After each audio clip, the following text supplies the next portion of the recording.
Notre prière quotidienne devrait être: « Oh Seigneur, je désire que ces paroles deviennent vraies dans ma vie, non seulement aujourd'hui, mais tous les jours. » Si vraiment nous avons été choisis par Dieu, alors quelles que soient nos difficultés ou nos problèmes, Dieu pourvoira certainement une solution. Je vous ai choisi, Jean 15, 16. Nous avons tous des problèmes, sauvés ou pas, jeunes ou expérimentés dans la foi, grandissant spirituellement ou non, spirituellement mûrs ou non. Nous continuons tous à avoir des problèmes, et ceci jusqu'à notre dernier jour sur la terre. Il ne nous est pas promis que si nous confions dans le Seigneur, nous n'aurons plus de problèmes ou de difficultés. Au contraire, il se peut que nous ayons plus de difficultés et de plus grands problèmes. Quoi qu'il en soit, je crois que ces paroles sont la réponse de Dieu pour chacun de nous. Je vous ai choisi, Jean 15, 16. Quelle consolation et quelle assurance sont les nôtres lorsque nous réalisons que nous avons été choisis par notre Seigneur.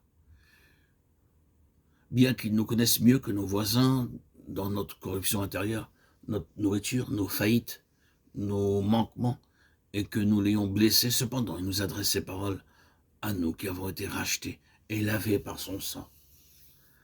Je vous ai choisi du milieu du monde. Jean 15, 19. Ces paroles s'adressent à ceux qui ont été définitivement choisis par le Seigneur.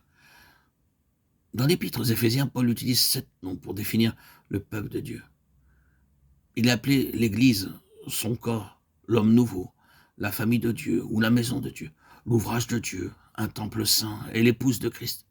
Pourquoi Dieu appelle-t-il son peuple l'Église? Éphésiens 1, 22. Le mot Église en grec, ecclésia, a une signification particulière. Lorsque le Seigneur prononce ces paroles de Jean 15, 16, 19, « Je vous ai choisi du milieu du monde », la véritable pensée est « Je vous ai sorti hors du monde ». La parole utilisée ici est très forte. Elle ne signifie pas simplement « Je vous ai choisi comme j'aurais choisi un ami ». Le mot que le Seigneur utilise ici signifie « Je vous ai extirpé et fait sortir avec une grande puissance ». En d'autres termes, notre Seigneur dut exercer sa puissance, sa puissante force pour nous faire sortir du monde.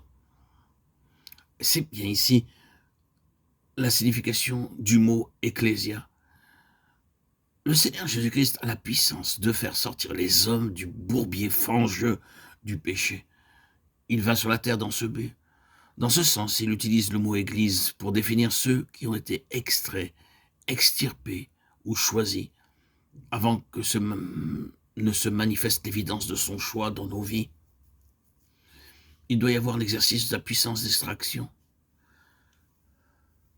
Vous a-t-il choisi? Possédez-vous cette assurance intérieure qui vous permet de dire « Le Seigneur m'a choisi ». Pouvez-vous dire que cette évidence est dans votre vie?